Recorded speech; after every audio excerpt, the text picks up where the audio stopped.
새로울 신, 매울 신, 무엇보다 믿을 신, 뉴스 신세계 헬마우스 임경빈 작가 오셨습니다. 안녕하세요. 안녕하세요. 매주 수요일에는 장윤선 기자와 함께합니다. 어서 오세요. 네, 안녕하세요. 네, 긴 연휴 끝에 복귀를 하신 날들인데 오늘이 저희들은 방송을 했으니까 감이 네. 좀 떨어지는데 하필이면 또 서울에는 지금 비가 옵니다. 맞아요. 퇴근길이 예. 굉장히 좀 고단하시겠다. 근데 천둥 막 번개 막 돌풍 막 이런 게 있고 네, 우산으로 커버가 잘 안 되는 비. 지금 조금 잦아진 것 같긴 해요. 예, 퇴근길 조금 뭐 답답하고 피곤하시더라도 뉴스 하이킥 들으시면서 편안한 퇴근길 되시기를 기원합니다. 자, 이거 2년에 한 번씩 반복되는 일 같은데요. 정부 여당이 포털, 특히 다음을 꼭 찍었습니다. 여론 조작 의혹의 총력전, 뭐 총리까지 나서고요. 방통위원장, 당 대표, 뭐 그 문체위 간사, 네. 뭐 다 나섰습니다. 솔직히 말해서 저는 아침에 속보를 보고 좀 놀랐는데요. 왜냐하면 어제 저희가 이제 국민의힘 박성중 의원의 주장을 전해드릴 때만 하더라도 팩트 체크도 좀 해드렸고요. 이게 이제 어떤 문화적인 배경이 깔려 있는 인터넷 문화와 연결이 된다. 이걸 설명을 해드리면서 반쯤 농담도 이제 뭐 전달해드리고 그랬었는데 정부 여당이 본격적으로 사안을 키우겠다고 나섰습니다. 김기현 국민의힘 대표 같은 경우는 포털의 여론 조작은 대한민국을 부정하는 국기문란이다. 요즘 자주 등장하는 단어죠. 국기문란이 등장을 했습니다. 좌파 성향이 강한 포털 사이트 다음을 가리키는 건데 좌파 성향이 강한 포털 사이트에서 이런 일이 벌어졌다는 점에서 내년 총선을 앞두고 또다시 여론 조작의 망령이 되살아나고 있는 건 아닌지 심각하게 문제 제기를 하지 않을 수가 없다. 이렇게 얘기하면서 이게 결국 선거 조작으로까지 연결될 가능성을 제기를 했습니다. 심지어 이걸 두고 국회 국정감사를 해야 된다. 국정조사를 해야 된다. 그리고 방송통신위원회와 국정원의 진상조사가 필요하다. 이렇게 주장을 했는데 곧바로 정부와 방송통신위원회가 반응을 했습니다. 한덕수 총리가 나서서 방통위를 중심으로 해가지고 법무부, 과학기술부, 문체부 등등 유관부처가 함께 나서서 여론 왜곡 조작 방지 대책을 마련하기 위한 범부처 태스크포스 팀을 시급하게 구성해라. 이런 지시가 내려왔고 여기에 맞춰서 이동관 방통위원장 같은 경우도 기자들하고 만난 자리에서 이런 게 발전을 하면 바로 국기문란 사태가 된다라고 규정을 하면서 국민 여론을 분열시키는 행위는 국내는 물론이고 해외 세력에 의해서도 벌어질 수 있다는 우려가 확인된 것이다. 그러니까 중국 세력이 여기에 개입된 것이다라고 확인을 방통위원장이 해준 거고요. 지금 입법 미비 상태이기 때문에 긴급 입법을 할 필요성이 있다. 이런 강조를 하기도 했습니다. 정말 작년에 왔던 뭐가 또 왔다 뭐 이런 느낌인데요. 왜냐하면 이게 2020년에 소위 차이나 게이트라는 이름으로 해가지고 묶여가지고 맨 처음에 당시에 이제 미디어 오늘 등의 기사를 보면 일베 사이트에서 시작된 차이나 게이트 어디까지 번졌나 하면서 2020년에 한번 요 사태가 한번 있어서 법안까지 발의가 됐었어요. 근데 2022년에 선거를 앞두고 또 한 번 김기현 대표가 당시 이제 의원이었을 때 또 법안을 발의해야 된다 하면서 지금과 비슷한 얘기를 했거든요. 이제 선거 앞두고 또 차이나 게이트가 또 돌아온 겁니다. 차이나 게이트. 이것부터 좀 설명 좀 해주세요. 2020년에 어떻게 시작된 건지. 2020년에 말하자면 그 당시에 이제 미래통합당 지금의 여당이 굉장히 크게 총선에서 패배를 했기 때문에 일베 사이트를 비롯한 이제 극우 인터넷 커뮤니티 중심으로 해가지고 어떻게 이런 결과가 나올 수 있느냐. 이거는 뭔가 외부 세력의 개입이 없이는 불가능한 일이다라는 주장들이 나오면서 일베의 한 게시물이 하나 올라옵니다. 자기가 스스로 이제 조선족이라고, 그러니까 뭐 우리의 이제 제중 동포라고 주장을 하면서 중국 당국이 한국어를 할 수 있는 조선족이나 중국인들을 동원해가지고 한국의 인터넷 여론을 호도하는데 어떤 공작을 펼쳤고 그게 결국 선거 개입에까지 이어졌다라는 주장을 한 적이 있습니다. 그리고 이걸 그때 받아가지고 이제 국민의힘의 전신이었던 미래통합당의 정치인들이 일부 또 사안을 키우고 받아서 더 이제 확산시키는 그런데 좀 활용을 했었던 정황이 있었죠. 그때 이제 이 조선일보하고 동아일보가 완전히 여기에 꽂혀가지고 김순덕 대기자가 청와대가 펄쩍뛴 차이나 게이트, 중국이 인터넷 여론 조작 의혹 진위 규명해야 민주선거 지킨다, 국가의 명운을 걸어라, 뭐 이런 주문을 하기도 했어요. 근데 생각보다 많이 관심 없어요 남의 나라에. 중국에 계셨었죠. 그리고 그 사실 중국에서 살고 있는 외국인들 같은 경우에는 VPN이 없으면 살기가 어려워요. 왜냐하면 맞아요. 일단 구글이 안 되고요. 그다음에 유튜브도 안 되고 네이버도 페이스북, 안 되고. 네이버도 안 되고 어떤 때는 기분 나쁘면 카톡도 안 돼요. 그러니까 한- VPN이라는 게 예, 우회해서 가상. 접속할 그렇죠. 수 있는 그러니까 이런 가상의 거죠. 이제 공간이고 그 VPN을 켜고 들어가면 전 세계 어느 나라나 다 접속을 할 수가 있어요. 그러니까 네. 저는 한국 사람이지만 영국으로도 한번 해보고 뭐 호주로도 한번 해보고 캐나다로도 해보고 빨리 되는 대로 그냥 눌러서 하는 거예요. 그러니까 실제로 이게 캐나다 국적으로 접속된다고 해서 캐나다인이 아닐 수도 있는 거예요. 확인이 네. 불가능해요. 그러니까 댓글 국적법이라는 것을 만든다 하더라도 그러면 이게 예컨대 뭐 무슨 키르기스탄에서 접속했으니까 이 나라 사람이 했을 거야라고 추정은 할 수 있지만 IP는 뭐 거기서 접속한 걸로 확인했지만 그 IP로 들어온 사람이 실제 그 나라 사람인지는 확인할 수가 없다는 거예요. 그러니까 아무런 의미가 없고 결국 국제사회에 우리가 무슨 얘기를 하고 있는 거냐면 우리나라 중국처럼 댓글 검열하는 그런 나라예요.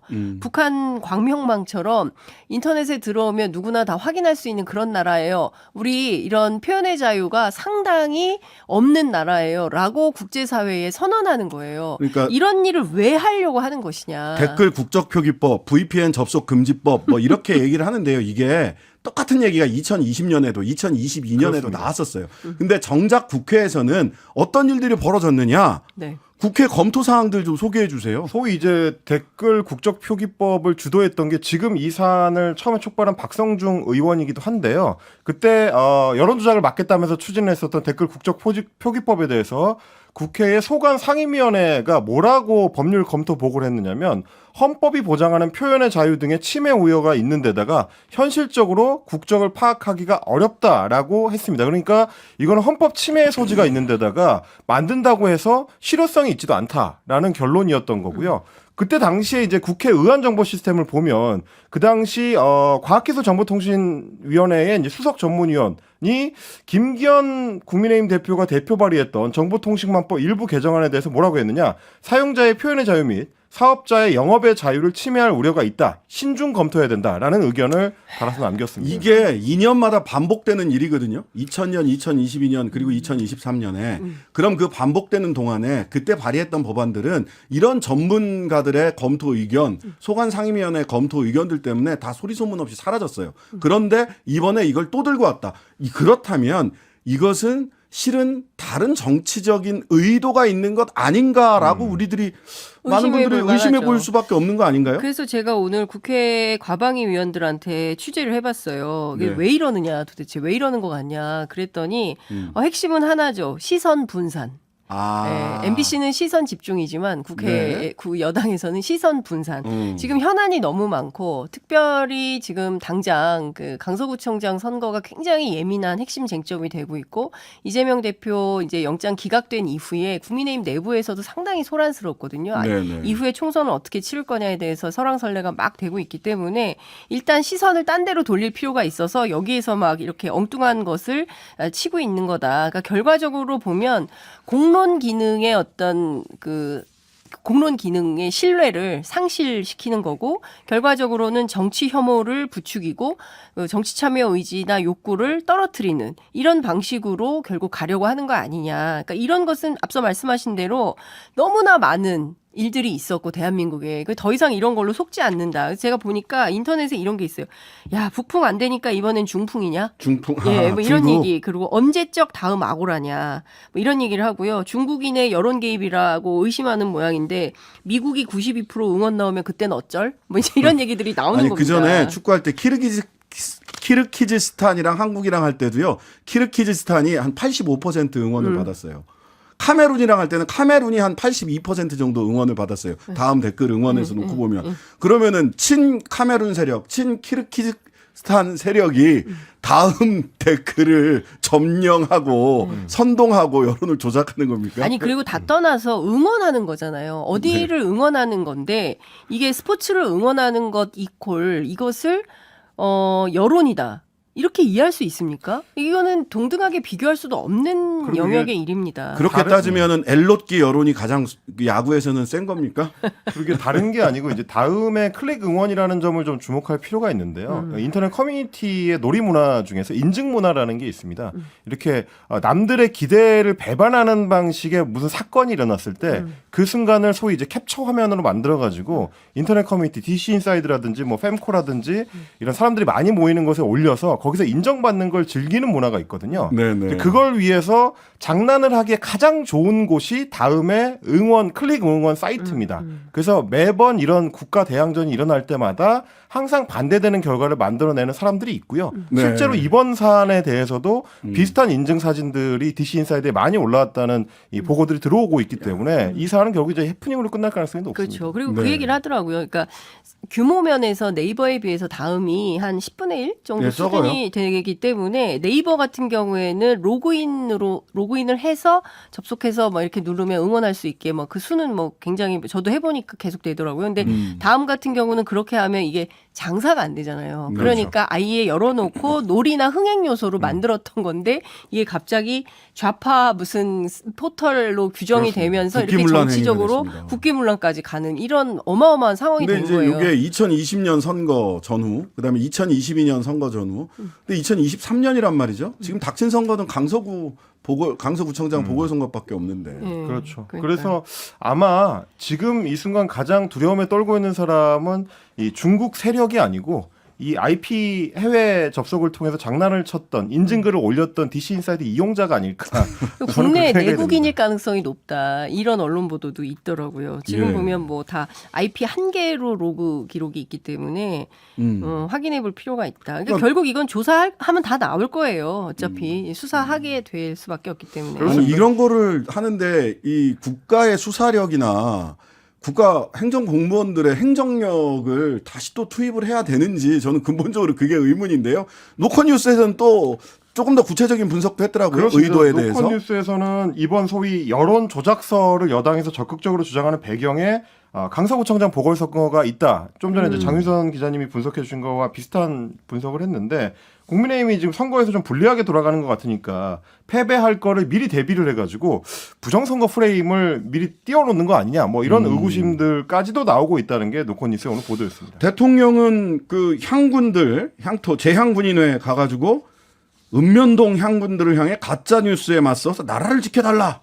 뭐 이런 얘기까지도 하셨어요. 그렇습니다. 요즘 이제 정부의 이제 단골 메뉴가 가짜 뉴스인데 이 가짜 뉴스와 허위 조작 선동이 이 나라의 민주주의를 위협하고 있다라고 대통령이 이야기를 했고 여러분께서 이 나라를 지켜내야 한다라고 당부를 했는데 신상태 재향군인의 회장 같은 경우는 기념사를 통해서 여기에 이제 호응을 하면서 이런 표현을 썼습니다.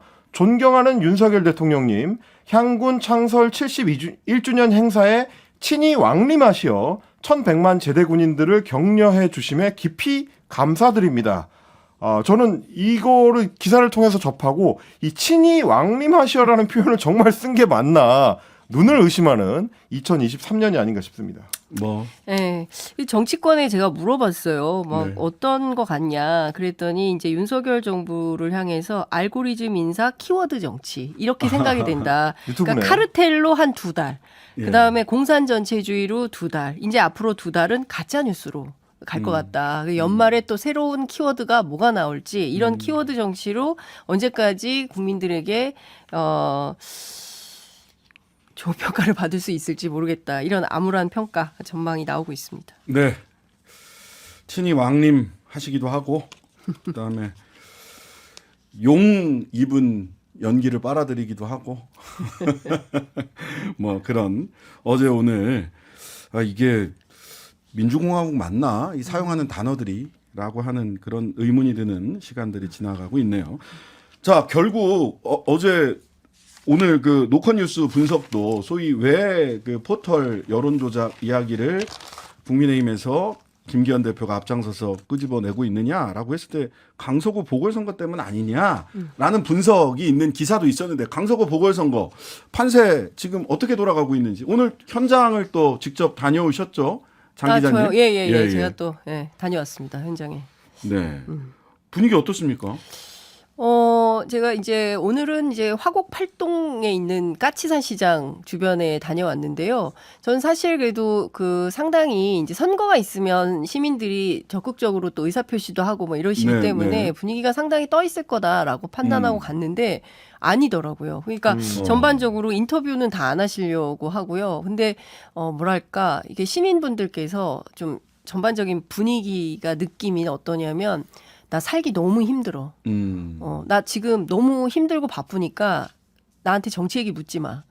근데 그게 뭐 국민의힘이 됐든 민주당이든 뭐 다 마찬가지고요. 네네. 그러니까 별로 언급하고 싶죠. 찍지 마세요. 뭐 이런 식이에요. 그러니까 이제 그러니까 굉장히 시민분들께서 화가 많이 나 계시다. 그러니까 느낌이 뭔가 좀 다가가서 친절하게 얘기하고 뭐 어서 오세요 이런 분위기가 아니라 뭐야 카메라 끄세요 뭐 이제 이런 거여서 지금 살짝 좀 당황하기도 했는데요. 그중에 이제 몇몇 분들 인터뷰를 제가 했는데 한 80대 어르신 분은 서민들이 좀 먹고 살게 좀 해줬으면 좋겠다. 지금 이념이 중요하냐, 먹고 사는 게 중요하지. 이제 이런 말씀을 해주시고 서민들은 오늘도 살기가 너무 힘들다. 그리고 한 50대 여성분이었는데 이분은 솔직히 말하면 뭐 1번을 찍든 1번도 찍어보고 2번도 찍어보고 이렇게 했지만 변화는 없다. 그러니까 내 삶이 달라지는 것을 느끼지 못한다. 그러니까 좀 답답하다 이런 말씀.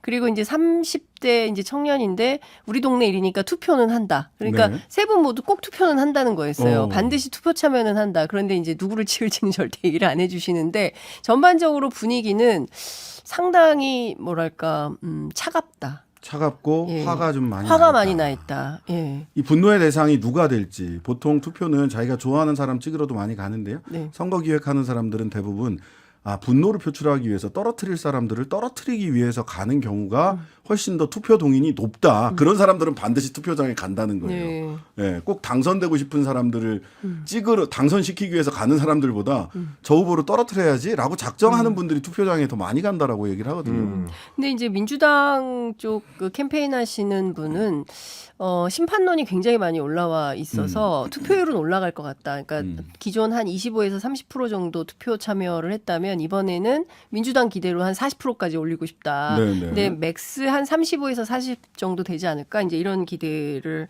하고 있고요. 국민의힘은 조직된 힘으로 나와야 되기 때문에 현재로서는 어떻게 될지 알 수 없다. 이런 판단이었습니다. 자, 현장에 이런 분위기에도 불구하고 사실 국민의힘이나 민주당에서는 전당적인 공중전, 그렇습니다. 지상전 다 지금 투입되고 있죠. 여야 양쪽이 모두 마찬가지인데요. 국민의힘 같은 경우는 전국의 당협위원장들한테 이렇게 독려를 했다고 합니다. 직접 강서구를 방문해가지고 사람들을 함께 가서 간담회도 하고 식사도 하고 그리고 증거 사진까지 첨부해가지고 인증을 해라라는 얘기를 국민의힘의 지금 이제 이철규 사무총장이 직접 공지를 했다는 게 당협위원장 카카오톡 단체 채팅방에 올라왔다고 하는 거고요. 첨부된 그 보고서 지금 유튜브를 통해서 보시는 분들은 직접 화면 확인하실 수가 있는데 결과 보고서 양식을 보니까 거기에 뭐 어떤 단체랑 간담회를 했는지 어디서 식사를 했는지 이런 것들까지 다 사진 첨부를 하도록 만들어져 있어서 굉장히 좀 강하게 단속을 한다라는 느낌을 받을 수가 있었고요. 민주당도 마찬가지입니다. 홍익표 원내대표 주재로 오늘 진교훈 후보 사무실에서 두 번째 현장 최고위원 회의를 열었는데 역시 이제 총력전을 다짐하고 있는 상황이고 홍익표 원내대표 같은 경우는 이번 선거는 퇴행하는 대한민국이 다시 앞으로 나갈 수 있는지 결정하는 선거다라고 강조를 했는데 제가 이제 민주당 당직자한테 물어보니까 민주당에서도 현역 의원들 조직을 네. 해가지고 각 동에 8, 9명씩 배치한다 뭐 이런 얘기까지 나오고 있습니다. 네, 잠시 광고 듣고 뉴스 신세계 이어가겠습니다. 신장식의 뉴스 아이킥 임경빈, 장윤선 두 분과 함께 뉴스 신세계 이어가겠습니다. 강서 구청장 선거 얘기 조금 더 보궐선거 얘기 조금 더 해보겠습니다. 네, 지금 이제 김태우 후보가 보궐선거 비용 40억 원 관련해 가지고 애교 발언을 했던 것 때문에 논란이 이제 계속 됐었는데 여기에 대해서 김태우 후보 측의 공동선대위원장을 맡고 있는 김성태 전 의원이 수습에 나섰습니다. 그러셨더라고요. CBS 김현정의 뉴스쇼에 출연을 해가지고 선거를 치르는 과정에서 경황이 없이 나온 이야기고 이걸 갖고 선거운동 과정에서 크게 이슈가 되고 있지는 않다. 이렇게 이제 진화에 나선 건데 이슈가 돼 있지는 않으면 좋겠다 이런 뜻 아닙니까? 그럴 수 있죠. 근데 이제 경황이 없어서 갑자기 나온 얘기라고 하기에는 그 뒤에도 비슷한 얘기를 좀 여러 차례 했습니다. 예를 들면 채널A하고 김태우 후보가 직접 인터뷰를 하는 자리에서도 내가 40억에 비교도 안 될 돈을 만들어 왔다는 얘기를 한 거다. 제가 돈 만드는 게 그렇게 잘못된 건가요? 라고 이제 직접 질문을 하기도 했었고요. 김기현 대표도 오히려 민주당을 향해서 이 이제 보궐선거 비용 관련된 이야기는 내로남불이다 역공을 하기도 했었기 때문에 경황 없이 나오는 얘기라는 설명에는 이제 설명이 조금 부족하지 않나라는 생각이 좀 들긴 합니다. 김태우 후보 그 집 얘기도 나왔더라고요 그러니까. 오늘. 김태우의 집은 어디인가? 지금 네. 이제 강서구에는 전세로 살면서 경기도 성남하고 서울 성동구 성수동에 고가 아파트를 보유했다라는 점을 민주당에서 지적을 했는데요. 이거는 강서구민을 우롱했다라는 게 민주당의 주장입니다. 근데 전세 보증금이 1,000만 원이에요. 1,000만 원짜리 전세 보증금 집이 강서구에 생활이 가능합니까? 생활을 떠나서 1,000만 원짜리가 서울 시내에 전세로 1,000만 원이면 저도 가고 싶죠. 이게 그래서 저도 좀 확인을 해봤는데 네. 이 50제곱미터라고 이제 그 신고를 했는데 그 정도면 이제 강서구의 해당 지역에서는 보증금 1,000만 원에 월세 한 110만 원, 그러니까. 120만 원 정도 되더라고요. 네, 그래서 이제 그걸 가지고 이제 국민의힘 쪽에도 물어봤더니 보증금 1,000만 원에 60만 원 정도 월세로 이제 낸다. 들어가 있는 것 같다. 그래서 네네. 이제 신고할 때 전세 보증금이라고 신고했을 뿐이고 실제로는 월세다. 이런 얘기가 있었어요. 근데 원룸이나 다 뭐 이런 정도인가? 아니 그러니까 원룸이든 뭐든 다 떠나서 강서구청의 살림, 강서구 동네 살림을 하는 청장인 거잖아요. 네. 국회의원하고는 다른 거죠. 이건. 그렇죠. 아니 국회의원하고 다르기도 하지만 그럼에도 불구하고 동네 행정을 하는 분이기 때문에 동네 상황이 어떤지를 곳곳이 알아야 되는데 집은 또 딴 데 갖고 있는 거잖아요. 본인이 집이 소유한 두 채더라고요. 집이 두 채고 분당에 하나 있고 성수동에 하나 있는데 다 10억이 넘는 아파트들인 거예요. 이런 걸 보면 실제로 강서에 뼈를 묻고 강서에서 뭔가 정치를 하려고 국회의원 출마도 했던 분 아닙니까 이분이? 그런 측면에서 보자면 강서의 어떤 살아있는 정치인이라고 하기에는 뭔가 안 맞다 이게. 그러니까 삶의 태도와 그다음에 실제로 그러니까 본인이 주장하는 것과 이게 생활은 전혀 다른 거 아니냐 이런 차원에서 의심받고 있는 거죠. 진정성을. 김태우 후보는 진교훈 후보에게 급조 후보다 이런 공격을 했네요. 그렇습니다. 지금 이제 진교훈 후보가 민주당 내에서 직책을 여러 개 갖고 있는데 서울시당 전세사기 특별대책위원장이라든지 정책위원회 부의장이라든지 민생경제위원장이라든지 이런 직책들이 공천 받은 뒤에 급하게 임명장을 준 거다. 결국에는 정치 이력을 민주당에서 억지로 만들어주기 위해서 정치 경력 급조해 준 거다. 이런 주장을 내놓고 있습니다. 출마를 위해 사면장 받으신 분도 계신데. 예. 그 아까 그 네. 카톡에 이 보고하라고 한 거 있죠. 당협위원장 네. 가라. 네. 제가 이제 보궐선거 현장을 직접 겪어봐서 하는 말씀인데요. 당협위원장 혼자 갑니까? 절대 그렇게 안 갑니다. 제가 당협위원들, 당협에 있는 당원들까지 해서 이 주말 되면은요, 전국에 한 240, 50개 당협이 있잖아요. 네. 버스가 다 그 동네로 옵니다. 45인승 버스가. 그러면 와서 또 드시고 또 네. 뭐 하실 거 아닙니까? 그러니까 비용을 쓸거 당색을 아닙니까? 맞춘 이제 네. 점퍼를 드레스 입고 코드를 입고 네, 드레스 거기서 코드를 이제 맞추고. 어떻게 보면 이제 매출을 올려주는 그런 어떤 선거 운동의 일환이 있는 거죠. 이제 지역별로 할당이 돼서요. 어느 당협은 어느 동네 어느 당협은 뭐 이전에 치러졌던 보궐선거에서 그런 것을 제가 직접 경험을 했는데 여기에서 보고까지 하라고 한 걸 보니까 여기도 그런 일들이 이번 주말에 또는 지금 현재도 벌어지고 있을 수도 있겠다라는 제가 생각이 오늘 들어서. 그 강서 예. 현장에 갔다가 너무 재밌는 현장이 있었는데요. 예. 지나가는 그 이제 40대 남성을 붙잡고 이제 즉석 인터뷰를 시도했는데 네. 국민의힘 그 최승재 의원 보좌관이었어요. 그래서 마포갑에 계실 분들이 어떻게 왔냐. 굉장히 많은 분들이 오셨더라고요. 예. 보궐선거가 대체로 그렇게 치러지는데 조금 더 타이트하게 강하게 지금 국민의힘이 중앙당에서 지금 서면 보고까지 요청하고 있는 것으로 보이고요. 자, 김행 여가부 장관 후보자 인사청문회는 파행될 것처럼 얘기가 되다가 오늘 원내대표들 간에 회담을 하고 여야 간사 간에 얘기를 하면서 청문회 합의 노력을 하고 있다. 그렇습니다. 이제 저녁까지 계속 그 합의 노력을 하겠다는 거고요. 이렇게 되면은 아마도 내일 인사청문회는 정상적으로 개최될 가능성이 조금 더 높아 보이긴 합니다. 네. 다만 이제 김행 후보자 같은 경우는 여전히 본인한테 제기되고 있는 의혹들에 대해서 억울하다라는 입장을 반복하고 있습니다. 오늘 아침에도 출근길에 비슷한 발언을 했는데 직접 들어보시겠습니다. 청문회 때 소상히 주식 이동 상황과 회사의 경영에 대해서 다 설명을 드리겠다. 아마 100번도 더 약속을 드렸던 것 같아요. 그런데도 불구하고 그때까지 기다려주지 않는 것 같아요. 2018년도, 2019년도 회사가 굉장히 어려운 위기에 몰렸고 그때 제가 키가 167cm예요. 그때 제 몸무게가 44kg까지 빠졌습니다. 제 인생에서 지우고 싶은 시기가 있었다면 2018년과 2019년이었습니다. 그래서 제발 언제 청문회를 할지 모르겠지만 그 청문회가 실시되면 제가 부끄러움 없이 숨김 없이 소상히 설명드리겠습니다. 그리고 숨김없이 소상히 어떤 말씀하시는지 지켜보도록 하겠습니다. 뉴스 신세계 헬마우스 임경민 작가, 장윤선 기자 두 분과 함께했습니다. 감사합니다. 고맙습니다. 네, 감사합니다. 하루 종일 기다려지는 진짜 시사. 평일 저녁 6시 5분 신장식의 뉴스 하이킥.